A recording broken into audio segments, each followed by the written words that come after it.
Hi, I'm Casey Carey, CMO and Employee Experience Evangelist at Kazoo. I'm excited to be here today to talk to you about DE&I in your organization. You know that bit in The Wizard of Oz where Dorothy first wakes in a strange Technicolor world? She looks around, turns to Toto, and delivers one of the biggest understatements ever. Toto, I have a feeling we're not in Kansas anymore. As people leaders, we're all having that similar post-Kansas feeling. As we emerge from the pandemic, we're confronting a new agenda, one that's starkly different and more complex than anything we've ever faced. Clearly, the remote and hybrid work genie is out of the bottle, and the implications on the future work are significant. Employees are increasingly disconnected. They have reset their priorities and expectations. As a result, they're fleeing their jobs, and the Great Resignation is now in full swing. This year, retaining and acquiring talent quickly moved to the top of the agenda for leaders at all levels. And employees are more stressed, they're feeling less in control, they're struggling to balance work and life, and they're burning out at higher rates. And many are turning to us, their employers, for help.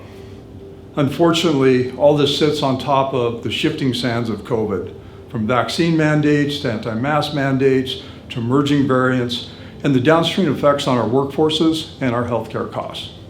Not to be forgotten, 2020 ushered in a year of social reckoning as current events and COVID combined to shine a bright light on many of the inequities that exist in today's society.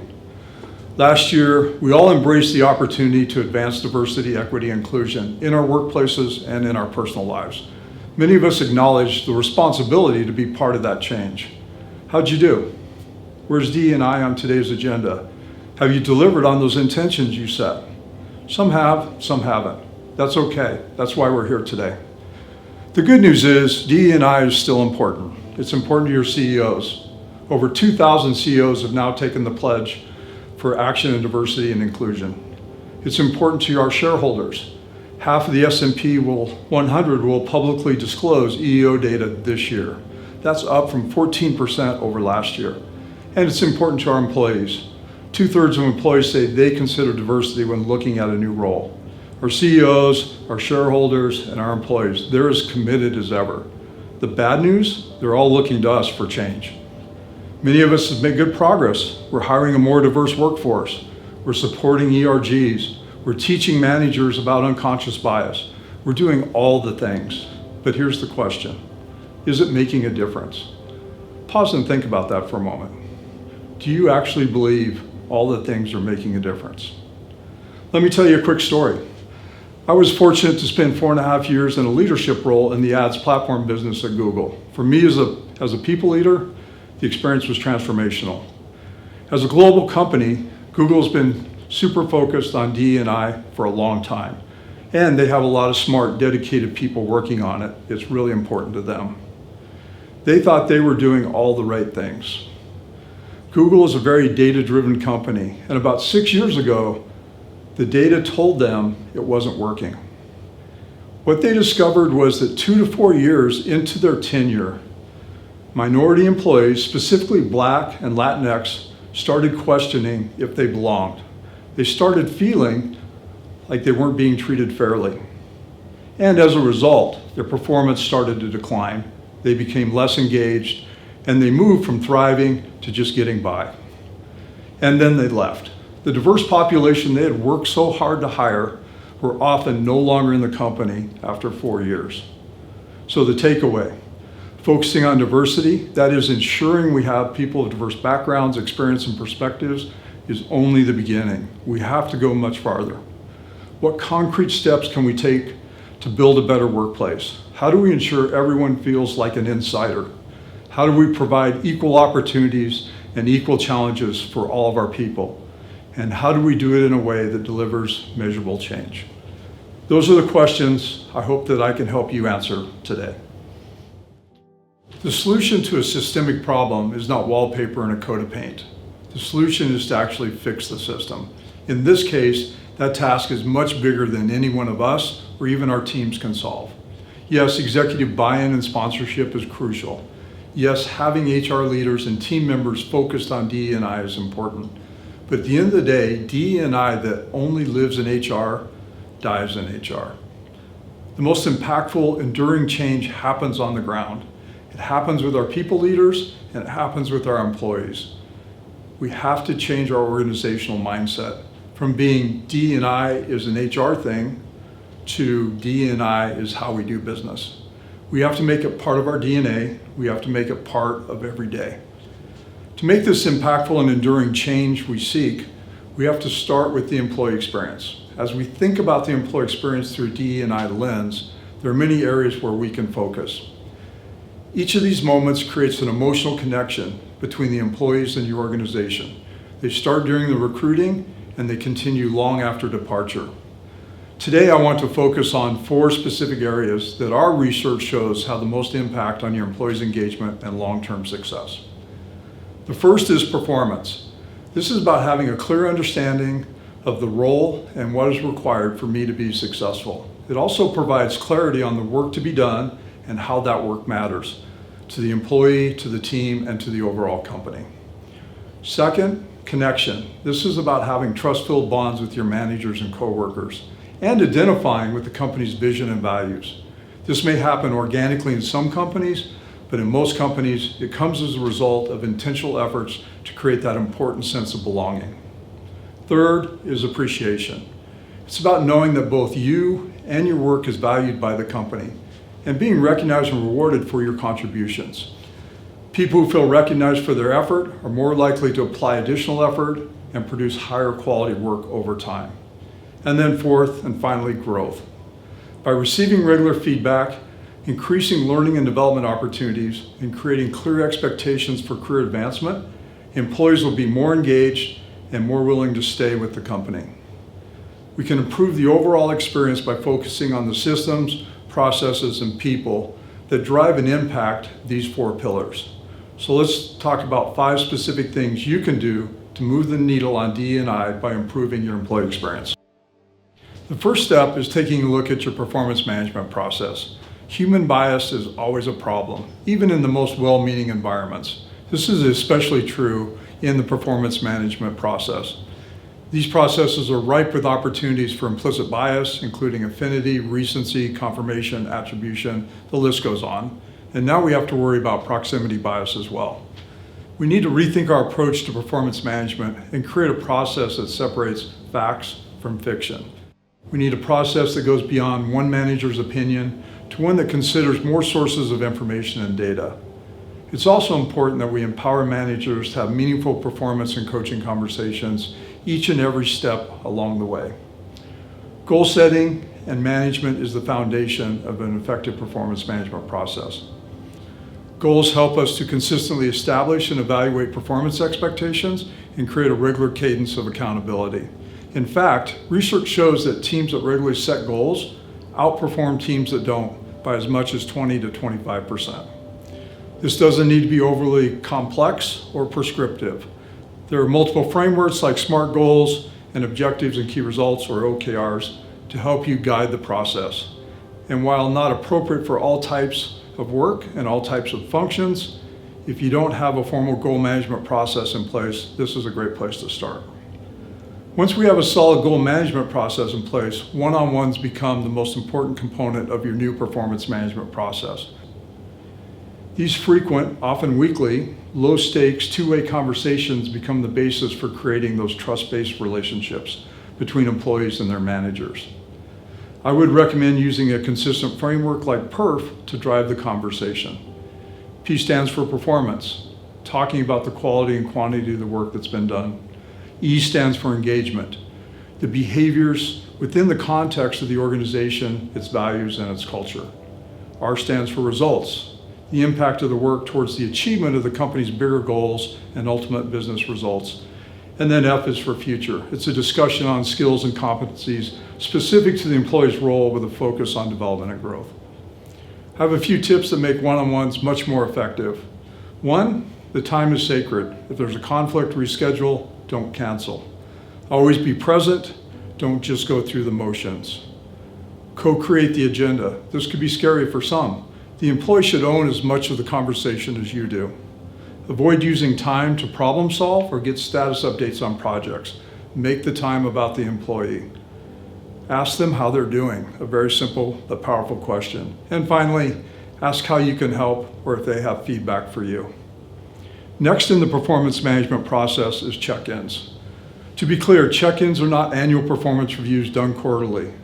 Please don't run a bad process more frequently. The goal of a check-in is to spend 40% of your time recapping the period with a focus on feedback and areas for growth. If you're holding regular one-on-one conversations, this is easy. You've already talked about it. Spend 60% of the time looking forward, discussing and agreeing on expectations for the upcoming period. This is where your managers reinforce the coaching and development conversations from the one-on-ones. If your organization is committed to and running a cadence of regular one-on-ones and check-ins, every employee will know where they stand. They'll know what's expected, and they'll know their opportunities for growth. And then the last piece is talent reviews. We need a way to bring it all together. We need to inform exit, promotion, and compensation decisions. The 9-box model offers a simple but powerful tool for reviewing talent based on both performance and potential. The original version was developed many years ago at McKinsey, and they used it for succession planning. We've modified it to make it a very effective tool for reviewing all of your talent. This process creates a consistent, fairer approach that helps guide and inform ongoing conversations between managers and employees. From a DE&I perspective, it's very important to calibrate the talent review process. Even with the best intentions, your managers will not use a consistent approach to evaluating talent. You have to go through the process of having the conversations to ensure the criteria and placements are fair and equitably applied. The ultimate test for DE&I is looking at 9-box placement by various attributes, including how minority populations are rated. Now that we've reimagined performance management, the second step is to create a culture of feedback. Whether it's the high of a standing ovation or that gut punch feeling, feedback is how we know when we did great and when we can do better. And it's critical to creating a sense of belonging and encouraging growth. But let's be honest, it's really hard. First, instill a growth mindset. Hire for it, reinforce it. Favor learn-it-alls over know-it-alls. Second, unlock peer-to-peer feedback. Commonly, we only think about managers to employees and lots of formality. When peer-to-peer feedback becomes part of the culture, it 10x's both the quantity and quality received by employees. Another benefit, it provides a more complete and unbiased view of each employee's contribution and impact. Next, equip everyone to effectively give and receive feedback. Not everyone has the experience and skills necessary, and it takes practice. Finally, create an environment that views feedback as a gift that drives both growth and development. By putting feedback core to your culture, employees will feel more connected, their performance will improve, and they'll have clarity on areas of potential growth. The third step is to put recognition and appreciation front and center. Recognition plays a critical role in driving employee engagement. Impactful recognition programs create a culture of appreciation, reinforce your core company values, drive company-wide initiatives, and align employee behavior to key business goals. And it doesn't have to be complicated. I encourage you to find a way to celebrate both large and small wins on a regular and consistent basis. The fourth step is to commit to consistent coaching and advocacy for diverse employees. Back to my time at Google. As a mentor, I was talking with a Black Googler to try and better understand his experience. He was early in his career and wanted help navigating the complexities of his role.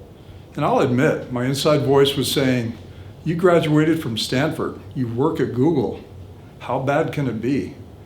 I'll be forever indebted to him for helping me better understand his journey, and that I personally needed to do a better job of questioning my perceptions.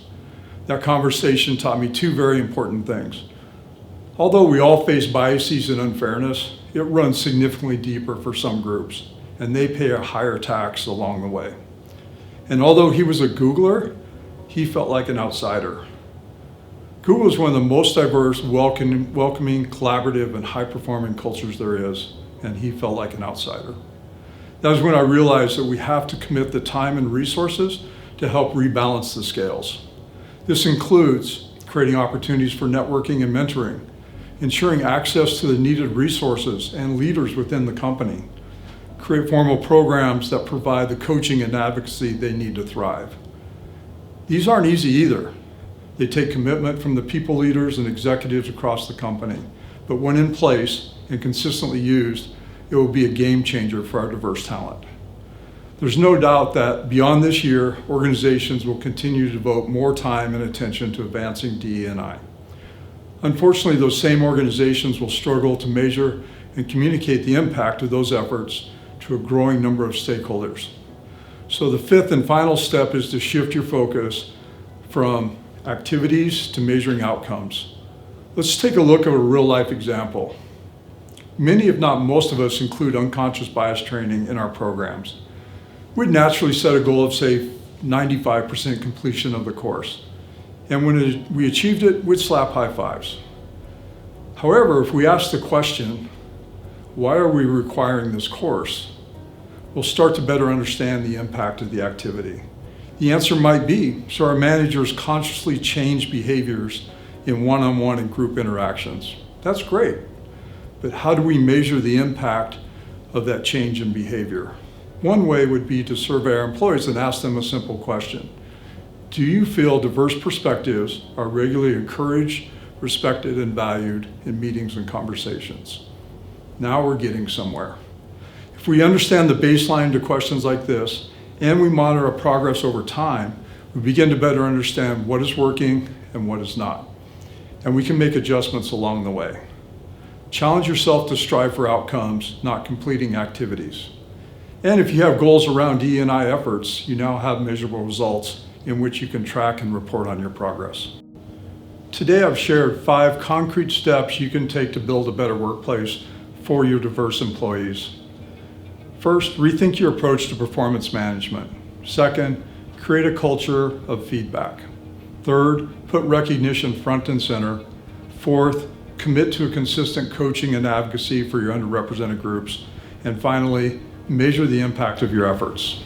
These 5 steps will help you create an environment where all employees are treated fairly and feel like they belong. And the good news, each and every one of your employees will benefit from these efforts. I do recognize that the areas covered today are not the complete answer or a silver bullet, but rather a big step in the right direction. This is your moment to truly own your people strategy. The door of opportunity stands wide open. Empower your managers and your employees to own their own experience. That is how meaningful change happens. As we progress in these areas, we'll be traveling down a yellow brick road to a better place. No, we can't click our heels and go back to Kansas. We can only go forward. We can create a place where work is better for everyone, and we can do it together. It has been a pleasure to share these thoughts with you. My only hope is that when you go back to work tomorrow, I've given you one thing that you'll put on top of your list. Please visit our virtual booth or visit kazoohr.com, which has lots of great content on DE&I and the employee experience. Thank you, and enjoy the remainder of the summit.